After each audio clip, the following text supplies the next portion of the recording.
So for the purpose of this, I do need to make you aware that ICANN regulations do prohibit the transfer of any domain that have been registered or transferred within the last 60 days. Now, whilst this may vary between some registrars as far as transferring from, say, a GoDaddy account to a GoDaddy account, or a Namecheap account to a Namecheap account, you will need to actually check with the registrar first, just to avoid any heartache and so on and so forth down the track. Now, before we move on, I do need to go through a quick checklist. You are going to need to make sure that the owner of the domain that you're transferring to you has unlocked that domain, and that they have also removed privacy from their domain so that you can see accurate information in a whois check on the site. And also they need to make sure that the administrative contact email on that domain is currently accurate and that they are able to receive emails at that email address. So let's get started. Now, I'm going to assume that you already have an account with GoDaddy.com. If not, it's free to sign up, get yourself an account, pause this video, and then we can take off when you have that account. So once you have your account, you're signed in, hover over domains, and then we're going to go down to domain transfer.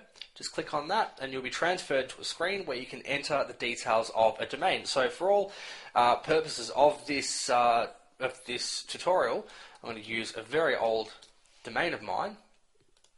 And just going to click go, and then what will happen is that will come up and it will tell me that it is available for transfer. It will tell me the cost of transferring and so on and so forth. Now, if that does come up and says that it is not available, then you're going to need to chat to the owner of that domain, and they're going to need to go ahead and unlock that domain, because that's all that will be saying. If it's locked, then it won't be available for transfer. From this point, you're just going to click on checkout, and then you'll be guided through the checkout system and prompted to make payment and so on and so forth. Once that has been done, we'll head into your account. Now, on this page that's coming up, you will notice that there is a list of domains down here. If you already have domains registered, that will be the case. But you're just going to want to go into your domain manager. Now, once that loads, you are then going to hover over this domain button here and then go down to pending transfers. And then on this screen, you'll probably notice that in this box here that there will be a domain in there. That'll be the domain that you're currently transferring, and it'll more than likely be pending. So in order to get that pushed through, just hover over the authorization button and click begin transfer. Now, once this box loads, you'll notice that it is requesting a transaction ID and a security code. Now, this information will have been sent to the current owner of that domain, permitting that they have removed privacy from their domain, and that the contact email for the administrative area is accurate, and so on and so forth. So you're going to want to request that from them. They'll be able to look in the email account and they'll be able to post that to you. Once you've entered those details in there, simply click next, and that will guide you through the remainder of the process of transferring your new domain to GoDaddy. Now, along the path of getting all of this done, you may very well be be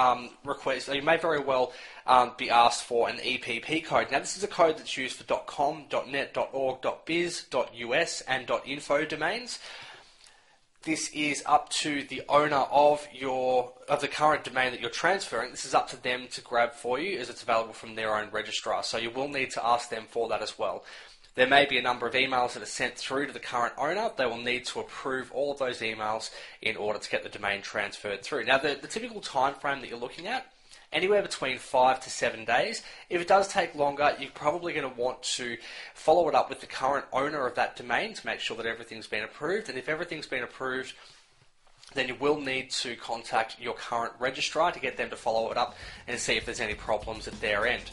So that concludes this tutorial for the moment. I really hope that helps, and if you're looking for more good tutorials and information about, flipping domains in general and selling websites, head over to flipperbroker.com. Thanks for watching.